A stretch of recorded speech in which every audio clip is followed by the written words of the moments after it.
Welcome to Hope at Night, featuring Ed Guthero, Dawn and Heidi Burke, Q&A with our live audience, and host Anil Kanda. Today's episode, what do you do when heaven feels silent? And here's your host, Anil Kanda. How many of you hate being put on hold? You call customer service and they say, your call is very important to us. Then they leave you listening to Muzak for 48 minutes. And that's kind of what waiting on God feels like sometimes. You know He's there, and you know you've called the right number, but is your call important to Him? Tonight on Hope at Night, we're talking about a topic that every believer has wrestled with, waiting on God. Sometimes it's beautiful, sometimes it's exhausting, but it's more often than not a huge test of faith. Our first guest knows a thing or two about waiting on God. He's an award-winning designer, a creative director, photographer, writer, and musician. But a freak accident on the ice threatened not just his life, but even if he were to survive, his future career and creative pursuits might not. Let's find out more about his journey. Please welcome to Hope at Night, Ed Guthero.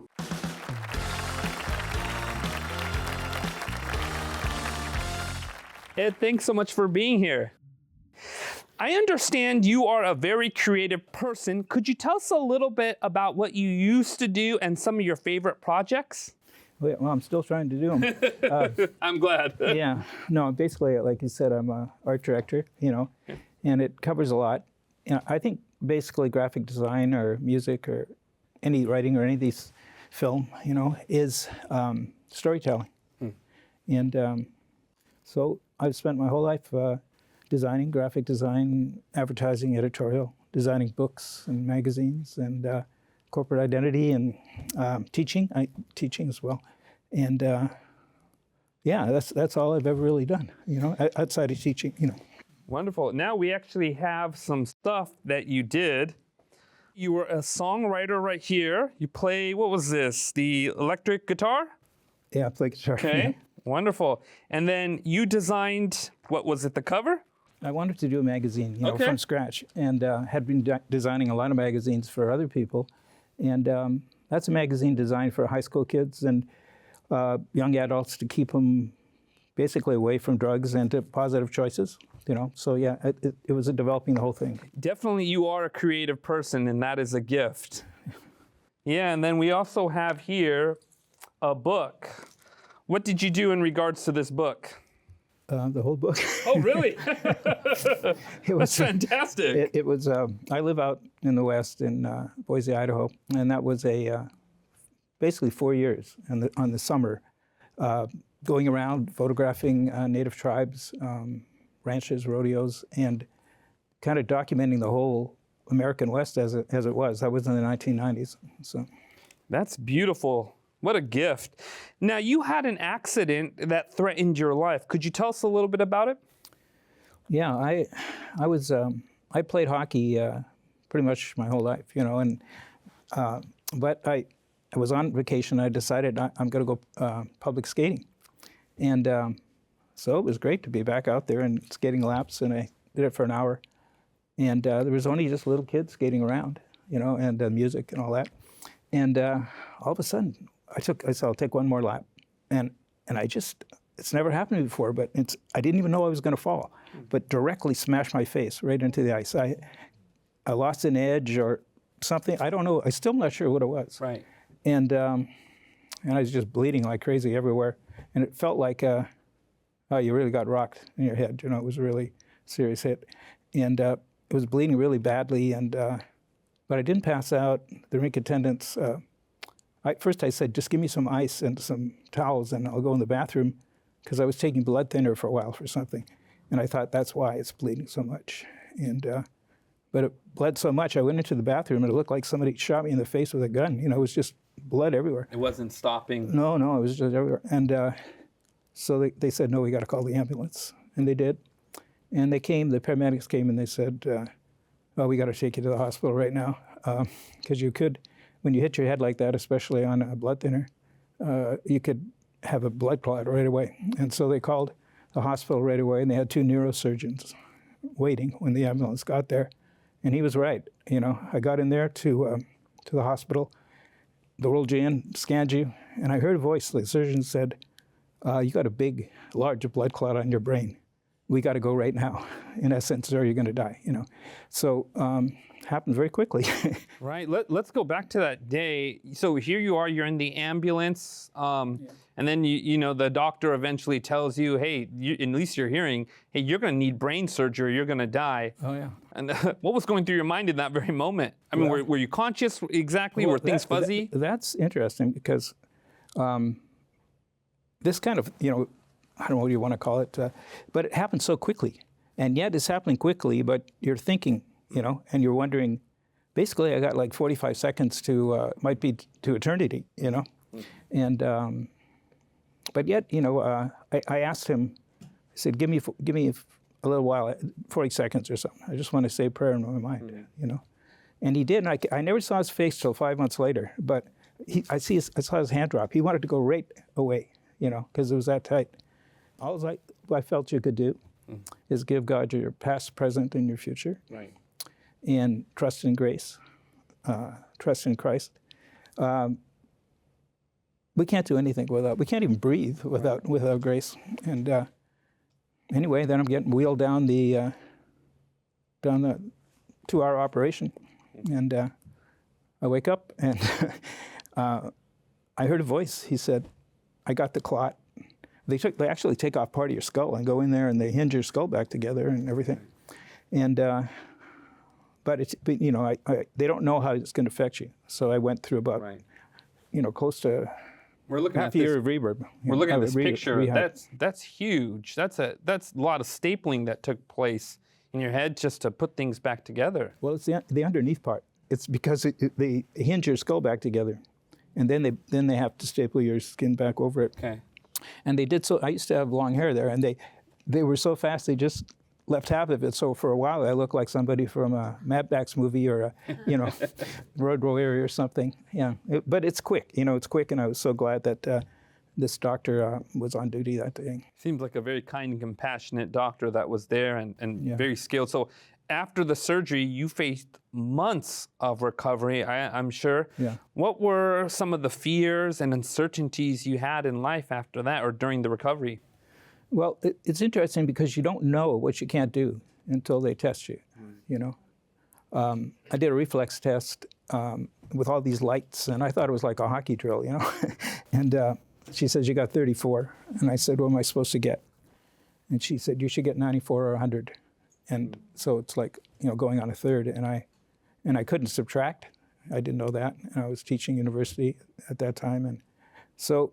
But you don't know this stuff until you. Right. Then my voice got a couple of vocal seizures that are corrected, but they don't know what's wrong, how you can react until they test you, because you feel you can do stuff. Right. What were you thinking in regards to your career, your pursuits, your hobbies, your creative work? What were you thinking now about this stuff? Yeah, well, it was the right side of your head, and that you heard these books like Drawing on the Right Side of the Brain and all these books, and.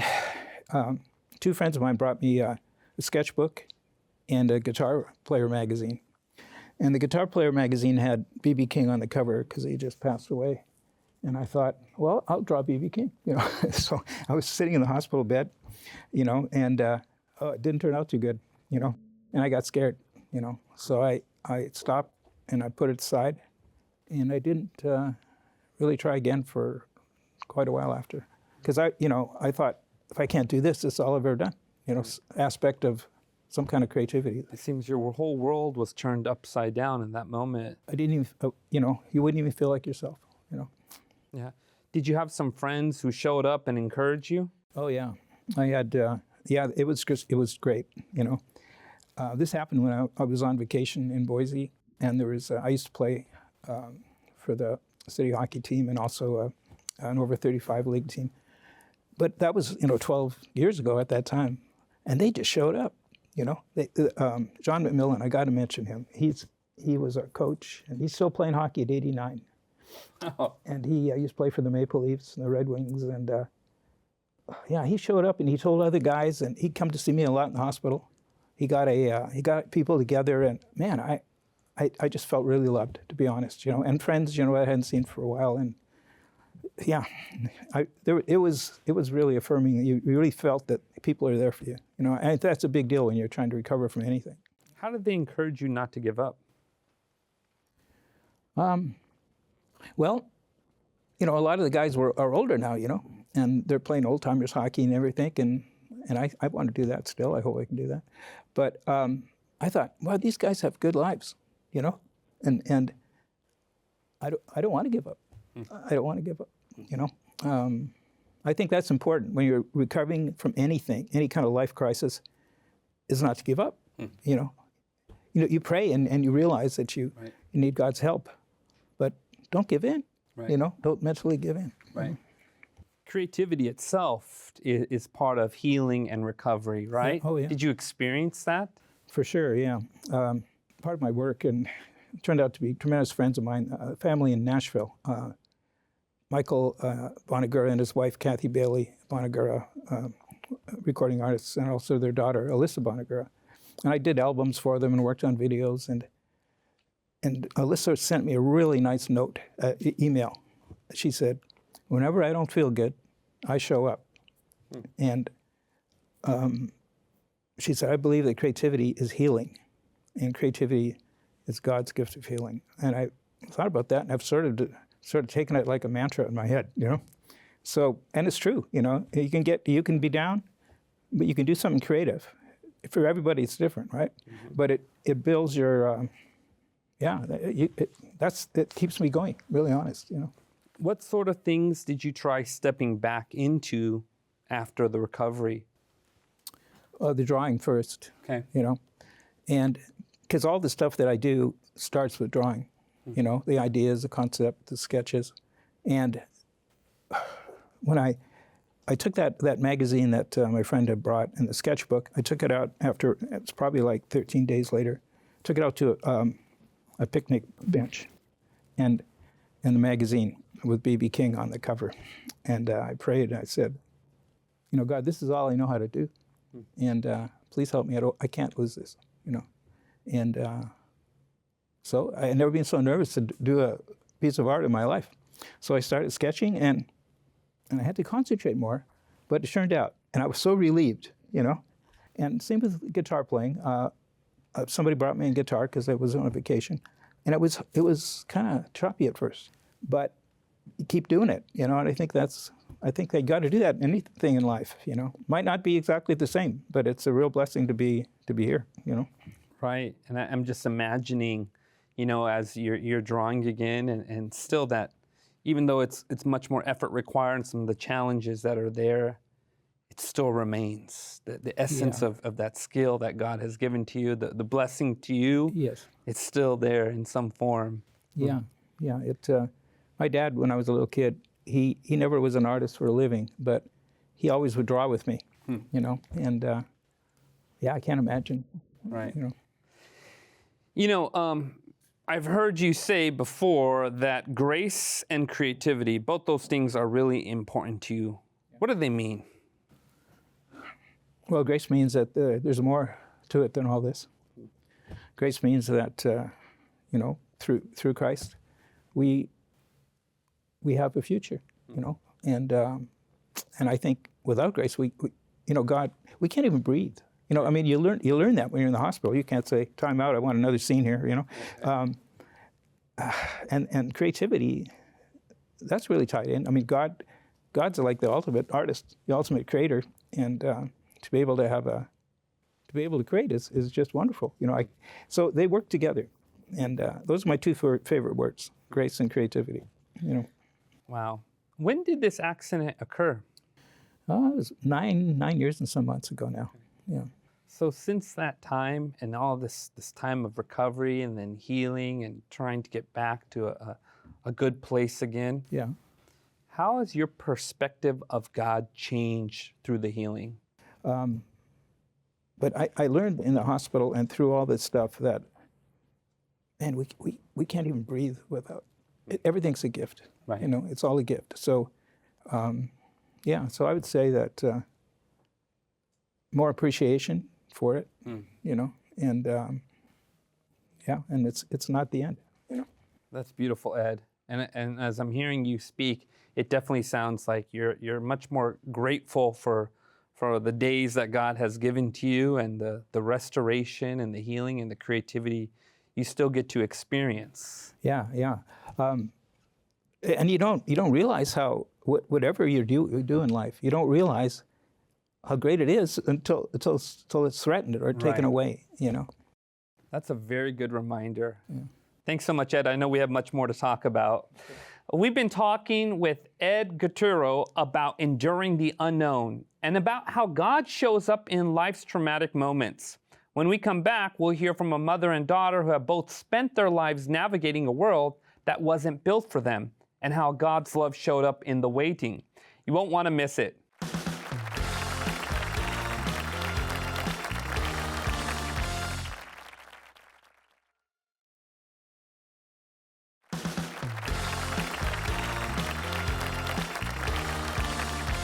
Welcome back to Hope at Night. Our next guests have lived a story that begins with a shocking diagnosis and grows into a testament of love, possibility, and purpose. Heidi Burke is a university student who was born as a quadruple congenital amputee. Her mother, Dawn, has been on this journey before Heidi was even born. Together, they have learned what it means to wait on God. Please welcome to Hope at Night, Heidi and Dawn Burke.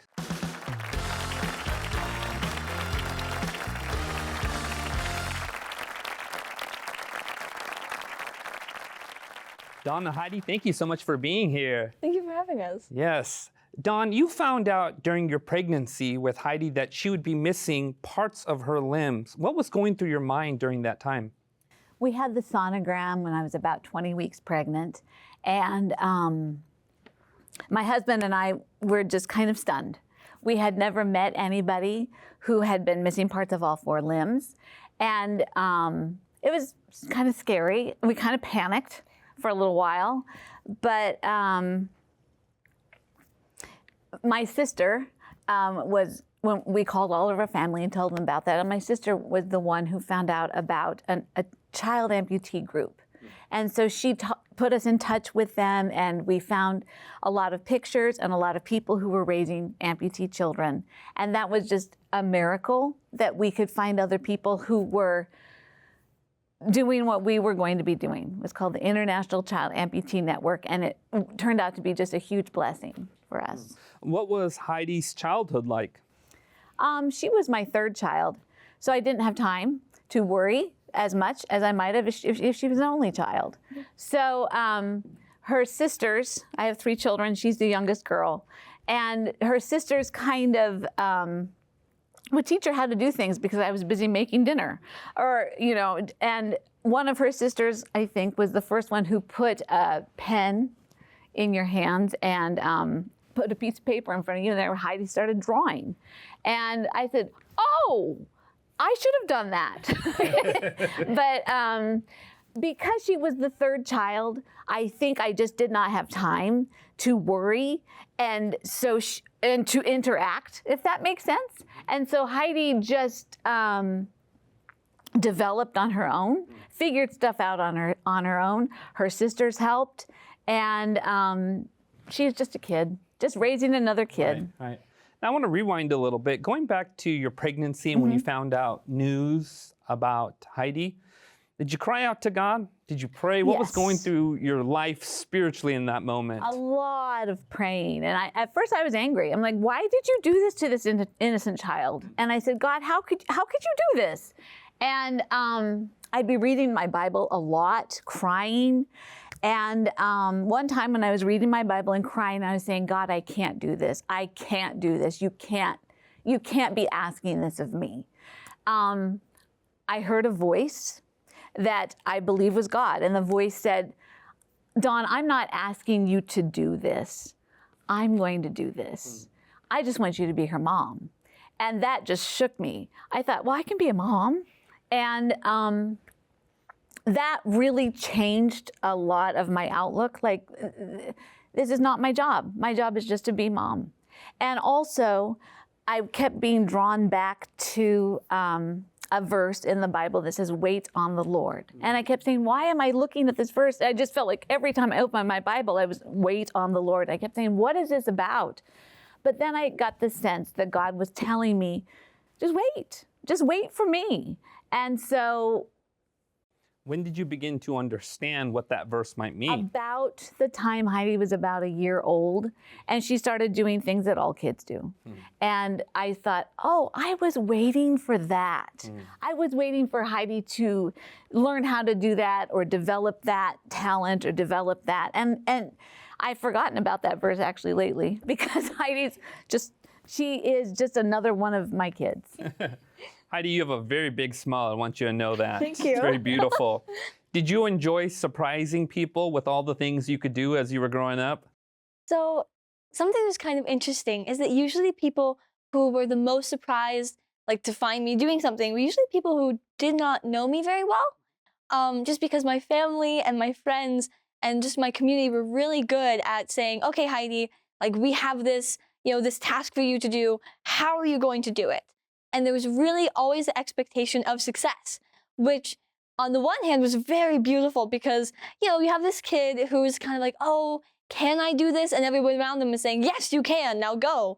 But on the other hand, also provided kind of a lot of pressure to find a way to conform to what people my age were doing. But the thing about people my age and my peers is they don't have my body type. And so it was kind of a double-edged sword. What kinds of things were you stepping into or being asked to do? Sure, yeah. So I went to middle school and high school. I was homeschooled for the other years, but I did band, I did choir. We would tour, like travel and go to different states. That was so much fun. I was you did band? What kind of instruments? Oh, I played the trumpet. Wow, that's incredible. Thank you. And it was really fun, but then it also was it was, a serious struggle because other people would be trying to figure out like, oh, like, how do I play this note? And I'd be like, how do I hold this thing? And so it was just kind of the constant, like, I'm worrying about what everybody else is worrying about. And I'm worrying about the logistics of like, oh, we're going to go traveling. How will I be using the bathroom if it's not accessible? How will I be like, getting dressed and reaching the food and like keeping up with my peers? So it's kind of like that double worry of like, you're a kid and you're like, oh, will I have friends? And also, will I be like left behind literally? Right. So you were thinking about all these logistics and challenges that came with everything that other kids didn't have to worry about. Exactly. Now, did that affect you spiritually, emotionally? Oh, I mean, definitely, because there's that real, all kids are kind of like afraid of being lonely or afraid of being left out. But I think that particularly kids with disabilities is you have to learn that you're going to be left out in some way, shape, or form. Not always, and not by everyone. But there are so many places that are just not accessible. And so there would be many times I'd be with a group of friends and, they'll go charging up the stairs or like, running ahead. And I just could not keep up. And so, you learn to kind of, go with it. But as a kid, that's really tough because, we tell our kids, you can do anything. And I had to learn very quickly that I can't do everything. I can try it and maybe I can do it, but just kind of being the first one to recognize your own limitations was something that really was kind of lonely and isolating, as a child. Do you feel that God, even though you were born with these challenges, gifted you in some unique ways? Absolutely. I was born into an amazing family. I have two older sisters and my mom and my dad, and they have been amazing at supporting me. Like whenever I would go on those field trips and stuff, my mom would come along to help me because I couldn't do it without her. And I recognize that's a huge privilege that not everyone has been able to have. And so I was so blessed by my family, and I had a wonderful community full of people who were willing to be like, okay, we're going to do this. How are we going to get Heidi there? And just amazing friends who would be willing to miss out on things if I couldn't do them too. And so I've just been fantastically blessed with the people who I've had around me. That's wonderful. In looking back, what were some of the hardest experiences or challenges you had? I think definitely the hardest bit would be moments where I felt like I shouldn't feel lonely. Like, I grew up in the Seventh-day Adventist church, and the church we attended, I love that church family, but they still don't have an elevator. So the like youth programs would be upstairs. And so every week when I went to church, I would have to decide, do I want to go crawling up 2 flights of stairs? Sometimes I did, sometimes I didn't. And it's really tough when you're like, I'm in the house of God. Why am I alone? You know? Like, and it's really hard in situations where you don't think that you're supposed to feel sad and feel alone, but you do. And so that was absolutely the hardest bit. I can just imagine, you know, everyone has a set of challenges, but when it comes to you, I can just imagine that you had a set of challenges that most people probably didn't ever have to resonate with. And, you know, they were able just to walk into a building, go upstairs, and then it was like, how am I supposed to do this? Absolutely, yes. You had to think about things that most people weren't thinking about. Yes, yes. And that's something that's been kind of really revelatory to, like, I think all of my family and my friends, is that, like, the more they get to know me, the more they realize how inaccessible the world truly is. Like, for example, I mean, even coming here, there is no ramp here. You know, we had to bring in a ramp. So, and like, whenever I'm with my friends, they're always like, hey, Heidi, we found the cutout. We found the disabled parking. And so, you know, it's like, once you know what to look for, you're always looking for it. Right. But most people, I mean, are privileged to not have to try to find accessibility in a largely inaccessible world. Heidi, how has this impacted your relationship with God? Oof. It is, I think it's become it's very complicated, because when you grow up and you feel so different, and you're very different, just kind of what you're thinking about, what you're worrying about, there's also largely that wonder of, am I different spiritually too? You know? And particularly, like I said, in these like God-filled places where are often the places I feel most alone and most isolated, does God also think I don't belong here? You know, and so it really took a lot of, honestly, just maturity to understand that even if somebody says that they're working like for God, and even if they say they're here representing God, that doesn't mean that the way they treat you is the way God wants you to be treated. And, you know, the gospel is full of Jesus paying attention to people who everyone else ignored, or those individuals who felt lonely or felt like outcasts. And I'm so thankful for that, aren't you? Exactly. Oh, my word. It's my favorite. And that's what's so beautiful about the God that's found in Scripture. It's far different than any other picture of God. There's a God that really pays attention to us, right? My favorite biblical story is Jesus clearing the temple, because it's that radical love. You know, it's that radical, like, just change of saying, like, this is my house. These are my children. And we're going to, like, you know, clear out everyone, so there's enough room for my people to live in my house. And that's just beautiful to me. That's really beautiful.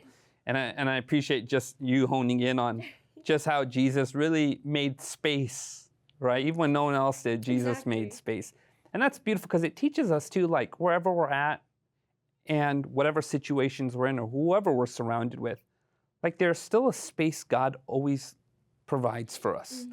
You know, I'm not talking physically, I'm obviously spiritually. And I'm so thankful, because, man, we've all been in different places, and especially you understand this. You know, Dawn, going back to you, what are some deep lessons you've learned about God as you've seen Heidi grow up and conquer these challenges and wrestle with some of these struggles and difficulties?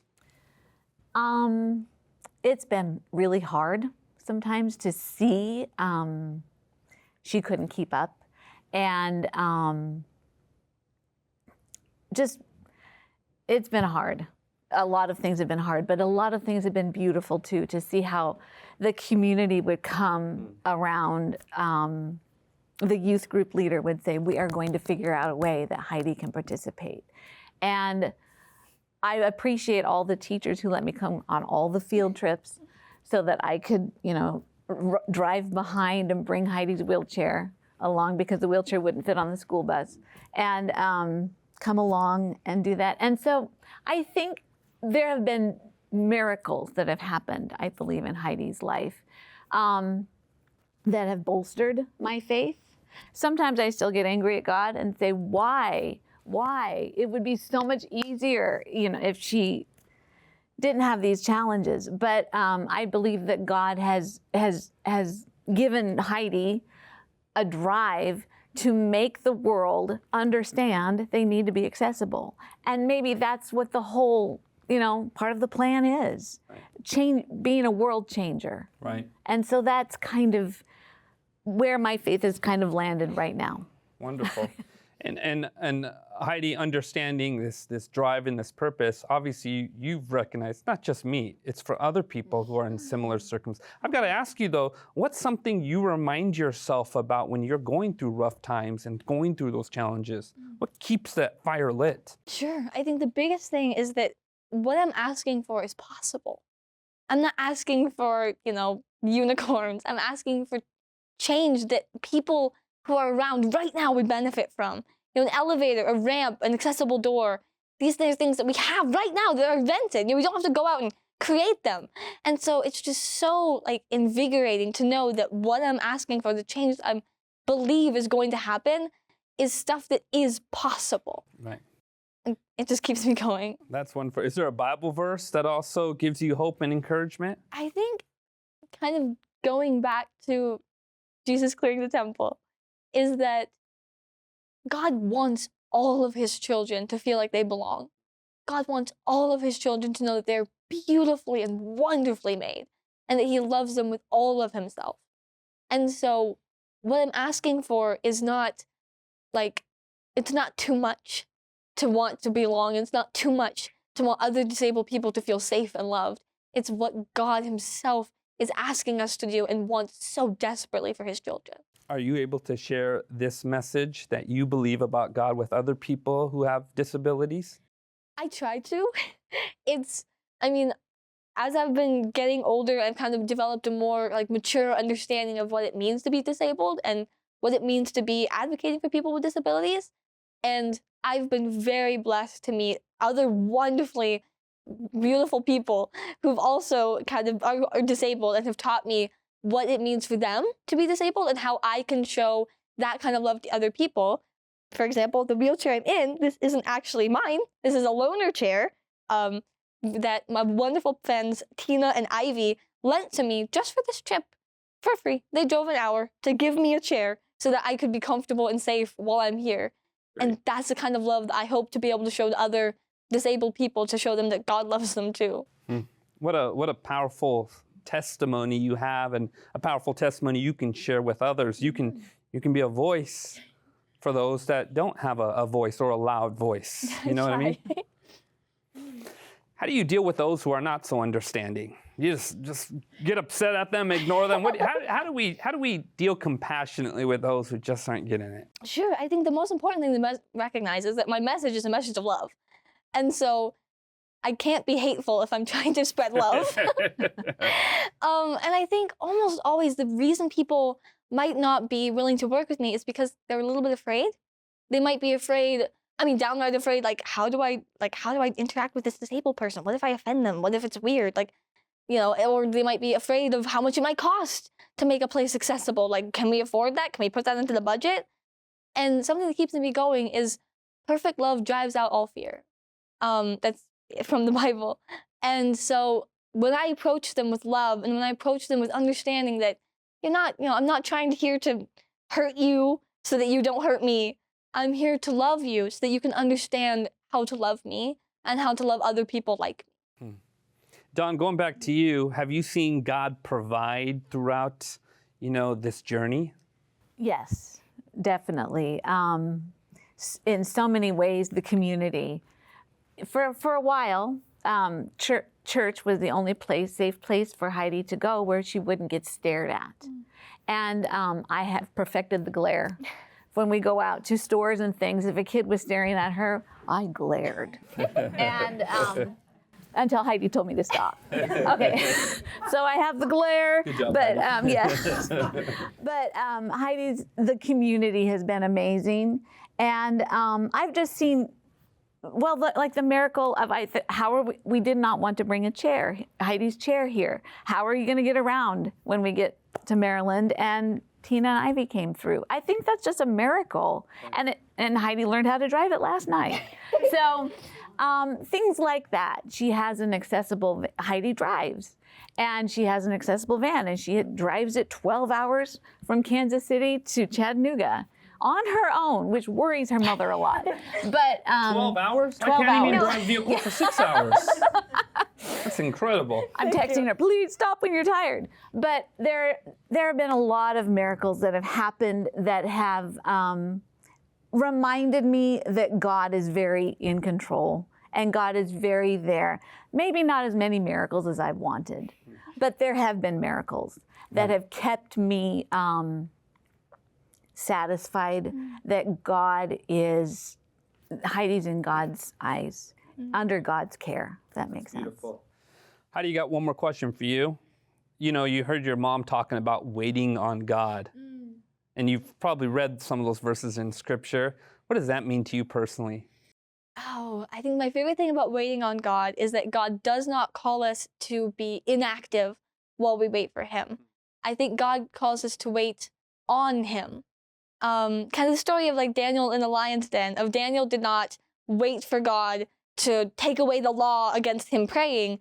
He waited for God in the lion's den.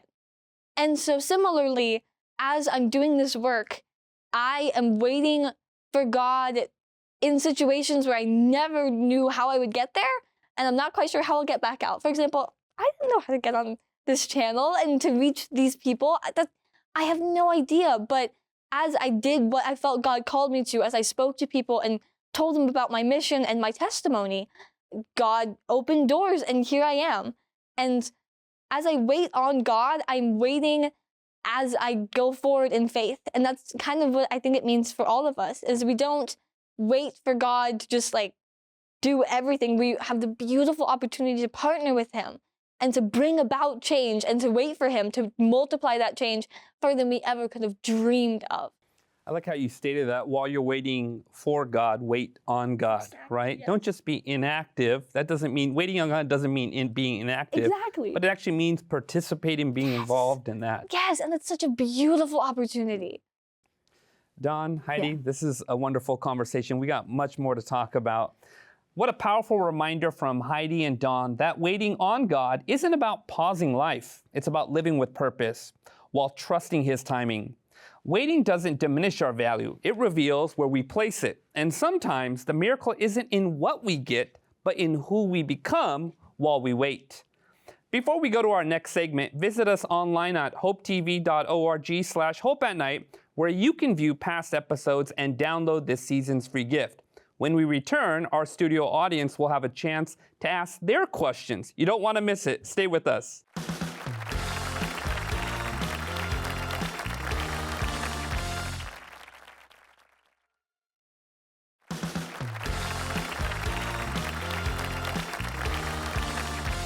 Welcome back to Hope at Night. I don't know about you, but I've been so moved by tonight's stories. Ed's journey through trauma and grace, and Heidi's and Dawn's courage and compassion.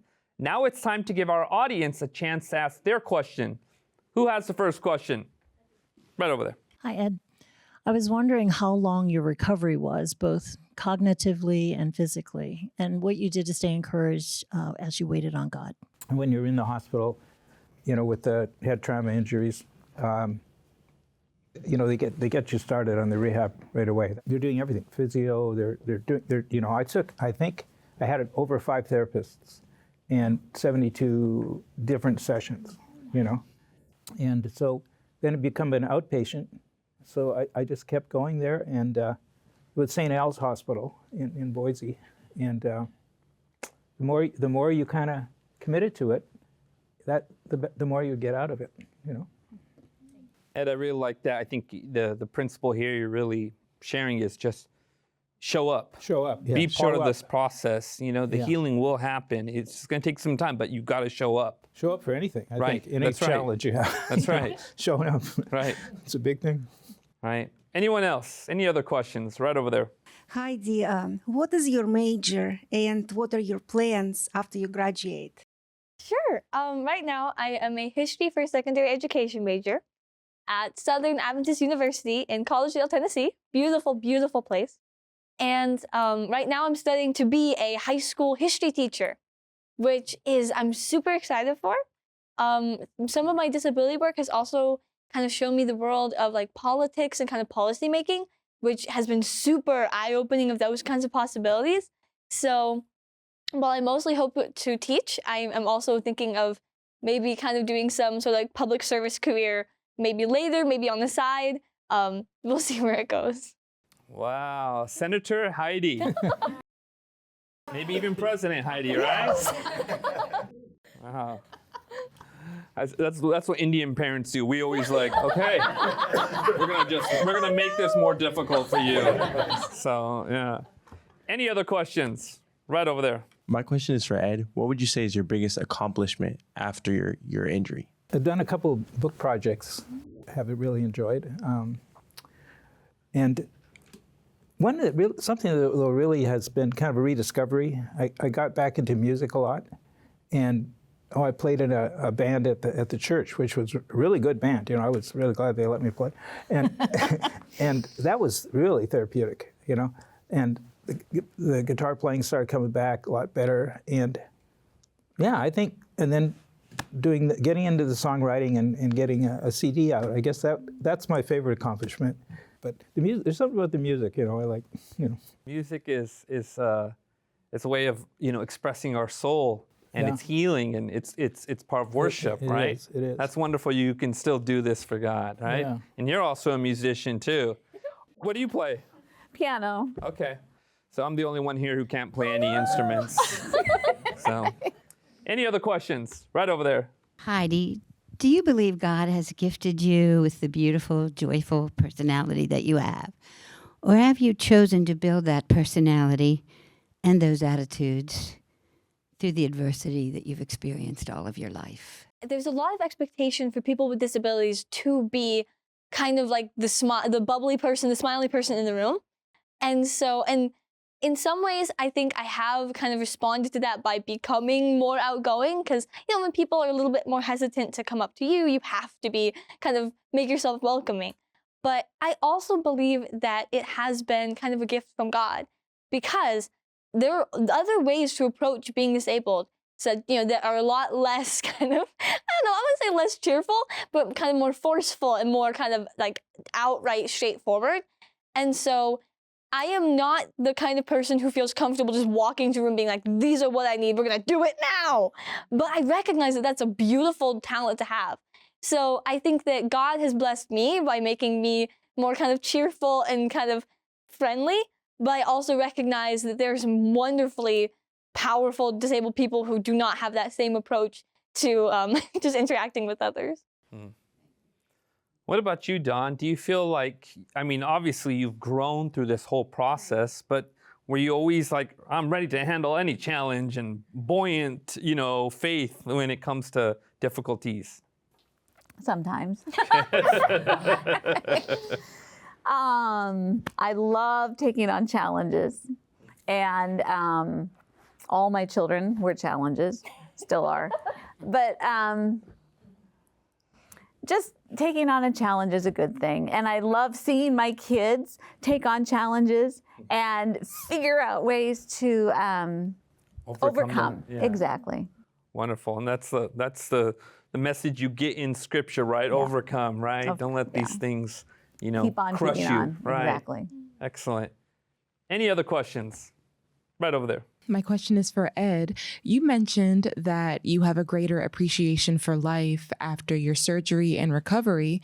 May you share some big or small things that you felt like you took for granted before your accident? After just being in the hospital, going through it, quickly, you realize the importance, the joy of living in the moment. A lot of times you're worried about tomorrow and all the stress or the past, both. And the importance of just living in the moment, it kind of hit me, because I tended to let stress get to me a lot and stuff, and that kind of hit me, the living in the moment, and then just appreciating people all the time. A lot of times we just go through, and we don't take the time really to appreciate people, you know, in our family or even in our friends or the community or whatever, you know. And I think when you realize that things are tenuous, you know, for you and for them, but it's not always easy to do. I think living in the moment, you know, appreciating the moment and appreciating people. You know, it's so interesting, Ed, and that is this, that when you're on your deathbed or, you know, you end up in the hospital, it tends to, or even a funeral, you go to a funeral, it recalibrates life. Oh, yeah. It tells us about the things that truly matter, and the one thing that matters above all things is our relationships. You know, relationship with God, our relationship with others. It really puts things into perspective oftentimes, things that should matter to us. It's easy to forget, though, of course. Very easy to forget. Right? Yeah. And I think that when it comes to like some of the challenges we have in life, too, it's like we easily take that for granted when we didn't have those challenges. We're like, hey, you know, and then you're in the thick of it and you start realizing, man, this. I remember when things might have been a little bit easier back then, right? But any other questions? Right over there. Heidi, the Bible says, taste and see the goodness of the Lord in the land of the living. Can you share how you may have done that in the process of dealing with your problems and challenges? That's a beautiful question because it reminds me of my belief about disability, and particularly my own disability, is that I am wonderfully and beautifully made. And with my disability, I think a lot of times people kind of emphasize, oh, like when you get to heaven, you know, God's going to take away your disability. And I think that's a too simple way to look at the way that God makes people. God has made an amazing amount of diversity. And I think that God doesn't want to take that away. And so kind of the way that I've tasted that the Lord is good is by living life with the disability that he gave me. And it's a beautiful thing. It's gotten me some very wonderful and strange and just exciting experiences. And so I think just being able to exist in a way that, while a lot of people don't really understand that being disabled is a good thing, it truly is, because God doesn't make bad things. God doesn't make mistakes. And so just being able to experience life as that kind of unique creation that we all are, it's really shown that God is good. That's beautiful. There's a ministry, I think it's with the General Conference or the church, and they used to call it used to be the Disabilities Ministries. Now it's called the Possibility Ministry. Sure, right? Yeah. With just a reminder, look, even though we may have some physical limitations, we don't have spiritual, mental, emotional, social limitations and other things that can be done. Exactly. A disability it's not something to be ashamed of. It's a beautiful, wonderful thing. And exactly, it's a possibility to just reach people who like there would be no other way for you to be able to reach them. Heidi, what would you say to the person who's watching right now and thinks to themselves, I feel alone. I don't feel seen. No one knows what I'm going through right now. And I have challenges no one else does. What would you say to that person who's watching or listening? That is a very important question, because there are people out there who are alone and they are different. I think the most important thing that I realized about myself is that I am different. And so the way that I treat myself is with empathy and with compassion and with grace, because I am different. I am not failing at doing things the way that everybody else does them. I am different. So I am doing them in a different way. And so just the biggest, most important thing is to, if you are alone and if you are different, that is something to treasure and to hold on to, and believe that God is going to use that to do things you never could have imagined even being possible. Kind of going back to like the waiting on God thing, is that while you're alone and while you're struggling, that's when you're waiting on God. You're not just hoping and just kind of like existing in this limbo. You are waiting for him to show up in the way that he said that he will. Dawn, how do you feel hearing your daughter talk like this? I love it because I have met so many people just because Heidi's my daughter. Right. So many people, a whole community who I never would have met if Heidi wasn't my daughter. And she has opened up worlds, really, and just made people feel like they're okay. And I have seen, well, at amputee conventions, we have seen other amputees when Heidi was a baby who told me she's going to be okay. And one thing that really encouraged me when she was young is an amputee told me, everything that you do is what your brain teaches you. It uses what it has. So she will figure it out. And she did. She does things differently. And sometimes it took a long time for her to figure it out. But yeah. I wish more people thought like that. Yeah. Right? Ed, Dawn, Heidi, thank you so much for your inspiration, your courage, and just the hope and the growth and potential. You guys are not limited. You guys have just huge hearts and great courage, and that's what the world needs more than ever before. So thank you. Tonight, we've heard stories of people who waited for healing, for belonging, for clarity. And maybe that's where you are too. We've learned that waiting on God isn't about doing nothing. It's about choosing hope even when the path isn't clear. We hold on to the promise from Psalm 27, verse 14, wait on the Lord, be of good courage, and he shall strengthen your heart. Ultimately, waiting on God is about keeping our eyes on what's coming, a day with no more pain, no more tears, and no more goodbyes. Until then, we can trust all our todays and all our tomorrows in the hands of the one who holds eternity in his hands. And holding his hand is what brings hope at night.